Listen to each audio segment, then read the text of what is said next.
എല്ലാവർക്കും ജുജുമാസ് കിച്ചൺ ട്രിക്സിൻ്റെ പുതിയൊരു വീഡിയോയിലേക്ക് സ്വാഗതം. നമ്മുടെ ഈദിൻ്റെ വിശേഷങ്ങളാണ് ഞാൻ ഇന്ന് നിങ്ങളോട് പറയാൻ പോകുന്നത് കേട്ടോ. ഈദിൻ്റെ ഏറ്റവും വലിയ ഹൈലൈറ്റ് എപ്പോഴത്തെയും പോലെ ഇസയുടെ ഒരു ഫോട്ടോഷൂട്ടായിരുന്നു. ഇസ ഭയങ്കര ഹാപ്പിയാണ് ഈദിൻ്റെ ദിവസം. കാര്യം എന്താണെന്ന് വെച്ചിട്ടുണ്ടെങ്കിൽ തലേദിവസം അവൾ മൈലാഞ്ചി ഇടുന്നു, പിറ്റേ ദിവസം രാവിലെ എണീറ്റ് കുളിച്ച് പുതിയ ഡ്രസ്സും ആക്സസറീസൊക്കെ ഇടുന്നു. അത് കഴിയുമ്പോഴത്തേനും ആൾക്കാർ വരുന്നു.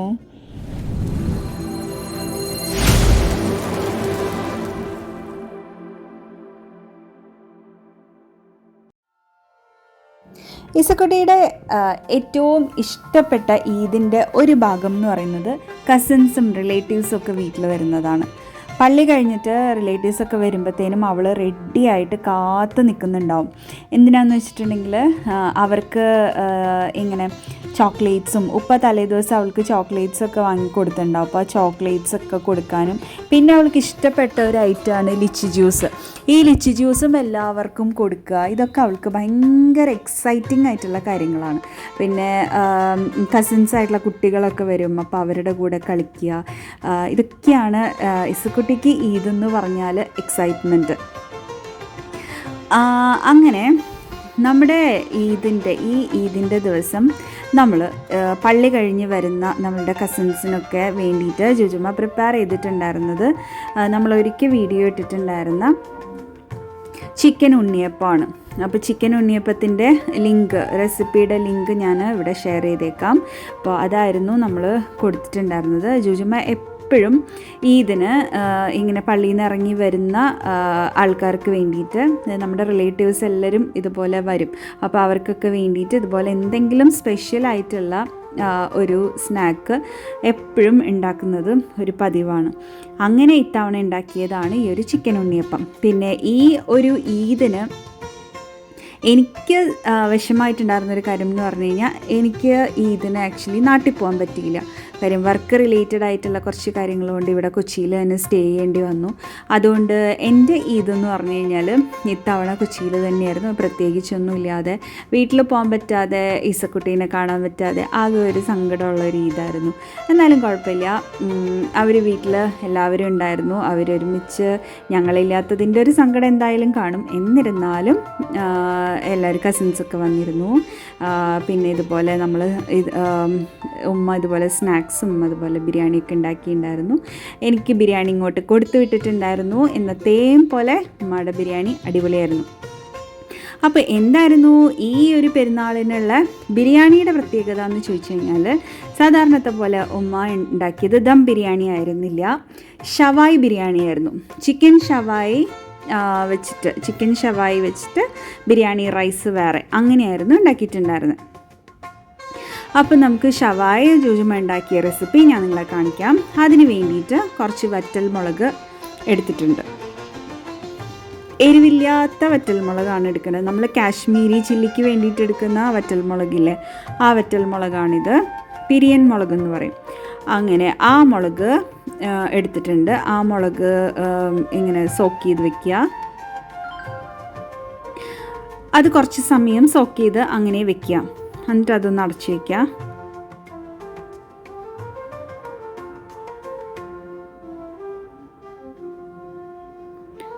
കുറച്ച് സമയം കഴിയുമ്പോൾ ആ ഒരു കുറച്ച് കളർ ഇങ്ങനെ അതിലേക്ക് ഇറങ്ങിയിട്ട് അത്യാവശ്യം ഇതിങ്ങനെ ഒന്ന് വീർത്ത് വന്നിട്ടുണ്ടാവും. അതെടുത്തിട്ട് നമ്മൾ വേറൊരു പാത്രത്തിലേക്കിട്ട് ശേഷം നമുക്കതിനെ മിക്സിയുടെ ജാറിലിട്ടിട്ട് നല്ലതുപോലെ ഒന്ന് അരച്ചെടുക്കണം. അതിൻ്റെ കൂടെ കുറച്ച് സാധനങ്ങൾ ആഡ് ചെയ്യാനുണ്ട്. അതെന്തൊക്കെയാണെന്ന് വെച്ചിട്ടുണ്ടെങ്കിൽ, കുറച്ച് അധികം കുഞ്ഞുള്ളി, പിന്നെ ഇഞ്ചി വെളുത്തുള്ളി, കുറച്ച് ഒരു ഹാൻഡ്ഫുള്ളായിട്ട് മല്ലിയില,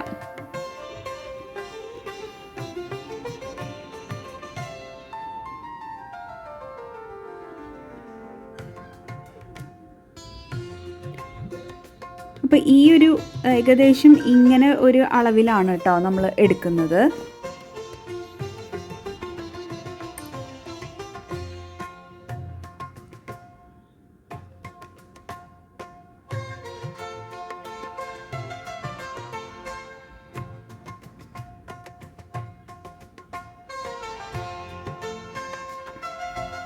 ഇനി നമ്മൾ ഇതിലേക്ക് ആഡ് ചെയ്യുന്ന പൊടികളെന്ന് പറഞ്ഞാൽ മഞ്ഞൾപ്പൊടിയും മല്ലിപ്പൊടിയുമാണ് ആഡ് ചെയ്യുന്നത് കേട്ടോ. ആവശ്യത്തിനുള്ള ഉപ്പ് ചേർത്ത് കൊടുക്കുന്നുണ്ട്.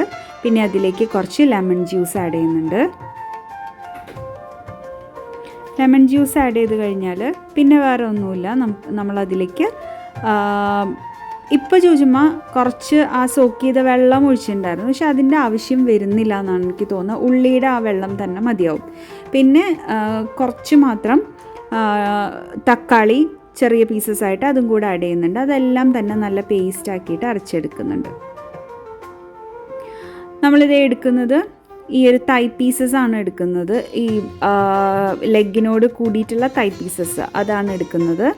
അതുപോലെ ഫോർക്ക് വെച്ച് നല്ലപോലെ ഒന്ന് കുത്തി കൊടുക്കുന്നത് ആ മസാലയെല്ലാം നല്ലപോലെ അതിലേക്ക് ഇറങ്ങാൻ വേണ്ടിയിട്ടാണ് കേട്ടോ.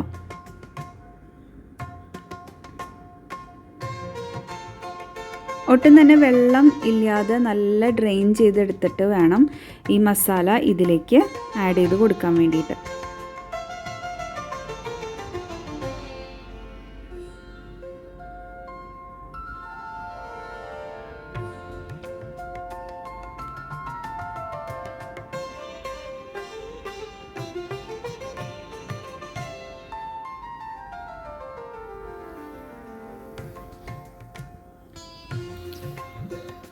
അങ്ങനെ ഇതിലേക്ക് നമ്മൾ റെഡിയാക്കി വെച്ചിട്ടുണ്ടായിരുന്ന മസാല പുരട്ടി കൊടുക്കാം.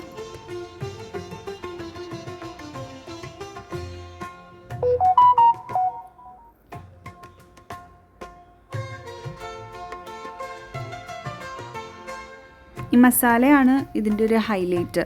വേറെ പ്രത്യേകിച്ച് ഇതിലൊന്നും ചെയ്യാനില്ല. നമ്മൾ ഈ മസാല പുരട്ടിയിട്ട് ഇതിനെ നമ്മളൊന്ന് വേവിച്ചെടുക്കും. ശരിക്കും വേവിച്ചിട്ടാണ് ഇത് ഫ്രൈ ചെയ്തെടുക്കേണ്ടത്, ഒരു ഷാലോ ഫ്രൈ ചെയ്തെടുക്കേണ്ടത്. അപ്പോഴാണ് അതിലത്തെ ഉപ്പും ആ പുളിയൊക്കെ ശരിക്കും ഇതിലേക്ക് പിടിക്കുള്ളൂ. ഒരു വലിയ പീസല്ലേ, അപ്പോൾ കുറച്ച് സമയം അധികം 2 മണിക്കൂറോളം ഓവർനൈറ്റ് വെച്ചാലും കുഴപ്പമില്ല. ചുരുങ്ങിയത് 2 മണിക്കൂറെങ്കിലും വെക്കണം എന്നാണ്. ഓവർനൈറ്റ് ആണെന്നുണ്ടെങ്കിൽ അത്രയും നല്ലത്. നല്ലപോലെ മസാല പുരട്ടി വയ്ക്കുക. ഉമ്മ ഇപ്പോൾ ഇതിന് വേണ്ടിയിട്ട് അന്ന് രാവിലെ തന്നെയാണ് ചെയ്തു വെച്ചത്. അപ്പോൾ 2 മണിക്കൂർ എന്നാണ് ഉമ്മ പറഞ്ഞത്. 2 മണിക്കൂറാണ് വെച്ചിട്ടുണ്ടായിരുന്നത്. അത് അടച്ച് വെച്ച് ബാക്കി നമ്മുടെ ബിരിയാണി റൈസിൻ്റെ പ്രിപ്പറേഷൻ എല്ലാം കഴിഞ്ഞതിന് ശേഷമാണ് പിന്നെ അത് റെഡിയാക്കി എടുത്തത്. ബിരിയാണിയുടെ റെസിപ്പി ഞാനിവിടെ അധികം പറയുന്നില്ല, കാര്യം പല ടൈപ്പ് ബിരിയാണികളുടെ റെസിപ്പീസ് നമ്മുടെ ചാനലിൽ തന്നെ ഇട്ടിട്ടുണ്ട്.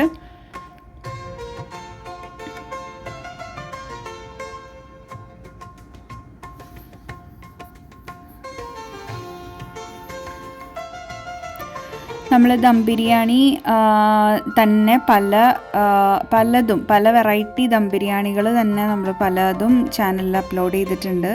നിങ്ങളതൊന്ന് ചെക്ക് ചെയ്ത് നോക്കുക. കാര്യം ജുജുമ ഒരു ബിരിയാണി എക്സ്പേർട്ട് തന്നെയാണ്. ജുജുമയുടെ ബിരിയാണി എന്ന് പറഞ്ഞിട്ടുണ്ടെങ്കിൽ നമ്മുടെ റിലേറ്റീവ്സിനൊക്കെ ഒരുപാട് ഇഷ്ടമാണ്. അപ്പോൾ നിങ്ങൾ ഒന്ന് നോക്കി റെസിപ്പി നോക്കിയിട്ട് അതെന്തായാലും ട്രൈ ചെയ്ത് നോക്കുക കേട്ടോ.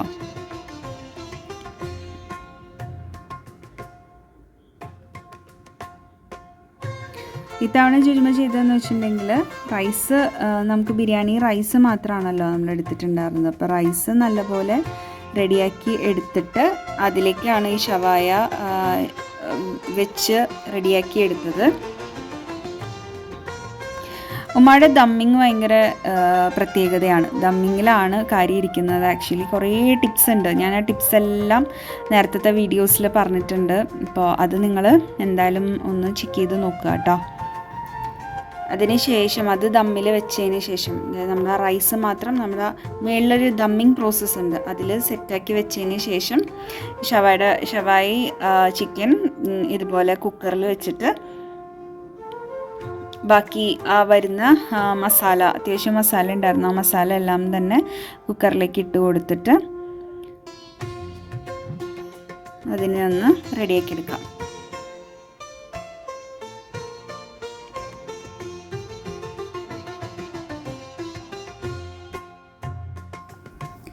ഇനി അതിൻ്റെ പ്രഷറെല്ലാം പോയി കഴിഞ്ഞതിന് ശേഷം തുറന്നു നോക്കുമ്പോൾ ഇതൊക്കെ ഉണ്ട്, അത്യാവശ്യം കറി പരുവത്തിലായിട്ടുണ്ട്. അത് വെന്തതിന് ശേഷം ആയതുകൊണ്ട് നമുക്ക് പെട്ടെന്ന് ഫ്രൈ ചെയ്ത് എടുക്കാനും പറ്റും.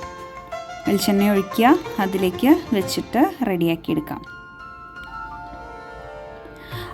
ഇതിൻ്റെ ആ ഒരു ഗ്രേവി ഇല്ലേ, ആ ഗ്രേവി നല്ല ടേസ്റ്റായിരുന്നു കേട്ടോ. എനിക്ക് കൊടുത്തു വിട്ടതിൽ എനിക്കത് ഇഷ്ടപ്പെട്ടായിരുന്നു ആ ഗ്രേവി. എനിക്ക് കിട്ടിയപ്പോൾ ഞാൻ പറഞ്ഞുതരാം, ഇതിൻ്റെ ലാസ്റ്റ് പ്രോസസ്സിലേക്ക് കടക്കുമ്പോൾ കുറച്ചും കൂടി ഉണ്ട്.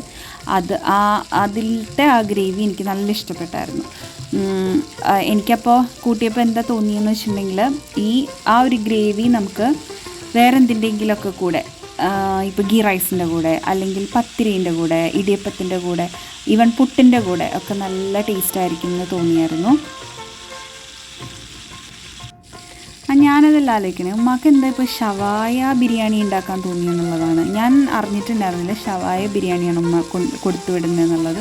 അപ്പോൾ എനിക്ക് ഭയങ്കര സർപ്രൈസിങ് ആയിരുന്നു. ഒട്ടും പ്രതീക്ഷിക്കുന്നില്ല ഇമാതിരി ഒരു പരീക്ഷണം നടത്തുന്നു, ബിരിയാണിയിൽ ഷവായ ചിക്കൻ വെച്ചിട്ടുള്ളൊരു പരീക്ഷണം നടത്തുമെന്ന് ഞാൻ ഒട്ടും വിചാരിച്ചിട്ടുണ്ടായിരുന്നില്ല.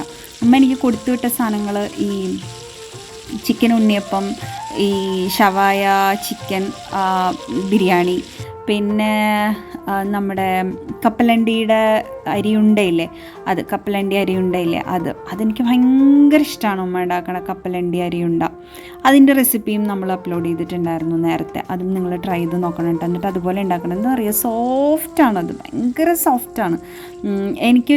ഞാനിപ്പോൾ ഉമ്മ കൊടുത്തു വിട്ടത് 3 ദിവസം എടുത്തിട്ടാണ് കഴിച്ചത്. എന്നിട്ടും 3ാമത്തെ ദിവസമായപ്പോഴും ആ സോഫ്റ്റ്നെസ്സിന് ഒരു കുറവില്ലായിരുന്നു. ഭയങ്കര ഇത്തിരി ഒന്ന് ടൈറ്റായിട്ടുണ്ടായിരുന്നു എന്ന് വെച്ചാൽ, അതായത് ടൈറ്റ് മീൻസ് അത്രയും സോഫ്റ്റായിട്ട് ഒരു ജ്യൂസി അല്ലായിരുന്നു 3ാമത്തെ ദിവസമായപ്പോൾ. പക്ഷെ ഒരു ടേസ്റ്റിന് വ്യത്യാസമോ അല്ലെങ്കിൽ ഇല്ലാത്ത അതുപോലെ തന്നെ ഇരിക്കുന്ന ഒരു അരി ഉണ്ടായിരുന്നു. അപ്പോൾ അതും നിങ്ങൾ ട്രൈ ചെയ്ത് നോക്കണം കേട്ടോ. അങ്ങനെ നമ്മുടെ ചിക്കൻ ഫ്രൈ ചെയ്തെടുത്തു. അടുത്തതായിട്ട് ചെയ്യാൻ പോകുന്നത് അതിൻ്റെ ബാക്കി വരുന്ന ഗ്രേവിയില്ലേ, അതിനെ നന്നായിട്ടൊന്ന് കുറുക്കിയെടുക്കാം. എന്നിട്ട് ആ ചിക്കൻ അതിലേക്ക് വെച്ച് കൊടുക്കാം. എന്നിട്ട് ഇതിൽ കിടന്ന് അതിങ്ങനെ മസാല പെരണ്ട് അങ്ങനെയാണ് ഇത് റെഡിയാവുന്നത് കേട്ടോ.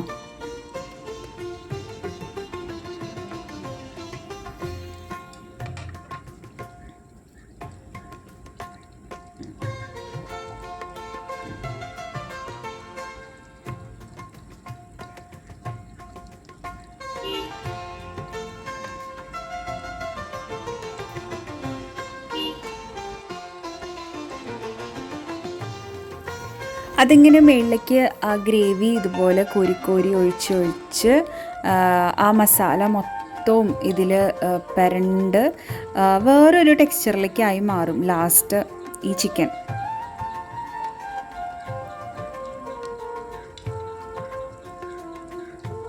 ഈ ഒരു മസാലേൻ്റെ ടേസ്റ്റ് പറയാനാണെങ്കിൽ ചെറിയൊരു പുളിയും, അങ്ങനെ വലിയ എരിവില്ല ഇതിന്, ചെറിയൊരു പുളിയും, പിന്നെ ഒരു പ്രത്യേക ടേസ്റ്റ് ഉണ്ട് ഇതിന്.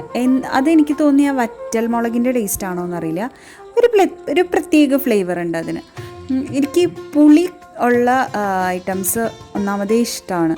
അതിൻ്റെ കൂടെ ഈ വേറൊരു പ്രത്യേക ഒരു ഫ്ലേവറും കൂടി ആകുമ്പോൾ അടിപൊളിയായിരുന്നു, നല്ലതായിരുന്നു. പിന്നെ ആ ബിരിയാണി റൈസിൻ്റെ കൂടെ ചേരുമ്പോൾ നല്ലൊരു കോമ്പിനേഷനായിട്ട് എനിക്ക് തോന്നി. കൊള്ളാം. നിങ്ങളിപ്പോൾ ബിരിയാണി ആക്കിയിട്ടല്ലെങ്കിലും ഈ ചിക്കൻ ഇതുപോലെ ട്രൈ ചെയ്ത് നോക്കൂട്ടോ. കാര്യം ഞാൻ പറയില്ലേ, ഇതിൻ്റെ കോമ്പിനേഷൻ നമുക്ക് പുട്ടിൻ്റെ കൂടെയൊക്കെ നല്ല ടേസ്റ്റി ആയിരിക്കും എന്ന് എനിക്ക് തോന്നുന്നു. അപ്പോൾ അങ്ങനെ എന്തിൻ്റെങ്കിലുമൊക്കെ കൂടെ ആയിട്ടാണെങ്കിലും ബിരിയാണി റൈസിൻ്റെ ഒപ്പം അല്ലാണ്ട് ആയാലും ഇതുപോലെ ട്രൈ ചെയ്ത് നോക്കണം.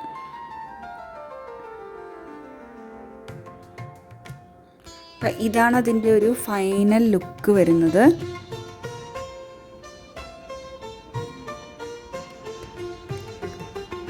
ഈ ഗ്രേവി വേണമെന്നുണ്ടെങ്കിൽ നിങ്ങൾക്ക് ഇതുപോലെ കൂട്ടാം, അതല്ലെങ്കിൽ സെപ്പറേറ്റ് ആയിട്ട് നമ്മൾ എന്ത് കോമ്പിനേഷനാണ് ഇതിൻ്റെ കൂടെ എടുക്കുന്നതെന്നുണ്ടെങ്കിൽ അതും നമുക്ക് യൂസ് ചെയ്യാം. അപ്പോൾ അതാണ് നമ്മുടെ ഈദ് വിശേഷങ്ങൾ പറയാനുള്ളത്. പിന്നെ ഒരു വിശേഷം പറയാനുള്ളത് ഇസക്കുട്ടി സ്കൂളിൽ പോയി തുടങ്ങി എന്നുള്ളതാണ്. സ്കൂളിൽ പോയി തുടങ്ങി. അവൾ നല്ല സ്മാർട്ടായിട്ട് സ്കൂളിൽ പോയിക്കൊണ്ടിരിക്കണു. സ്കൂളിൽ പോകുന്നതിൻ്റെ തലേദിവസം എല്ലാവരെയും വിളിച്ചിട്ട് ദുആ ചെയ്യണം എന്നൊക്കെ പറഞ്ഞ് ഞങ്ങളുടെ അടുത്തൊക്കെ വിളിച്ച് പറഞ്ഞായിരുന്നു.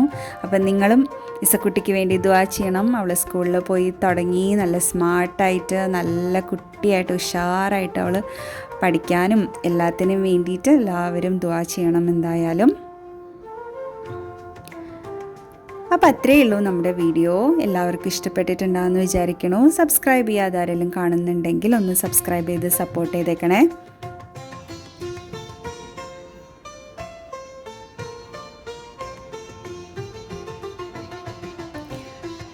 അടുത്തൊരു വീഡിയോ ആയിട്ട് അടുത്തൊരു നല്ല റെസിപ്പി ആയിട്ട് പെട്ടെന്ന് തന്നെ കാണാം. ബൈ.